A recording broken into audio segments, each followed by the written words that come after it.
Meoded Quartz Primer is a water-based base coat for your interior and exterior Meoded plaster finishes. The quartz primer is specially formulated with fine quartz particles, leaving a sandpaper-like finish that grips and holds plasters with strength and longevity. For all applications of quartz primer, dilute it up to 30% and let it dry a minimum of 5 hours before adding plaster. When applying over a new drywall, apply any standard PVA primer first to penetrate the surface. Let it dry completely, then apply one coat of quartz primer. For flat paint surfaces that stick well to the wall, you only need one coat of quartz primer.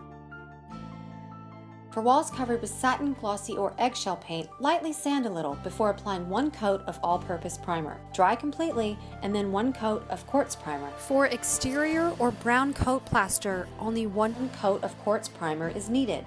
Be sure to clean all the dust off of the surface before applying it.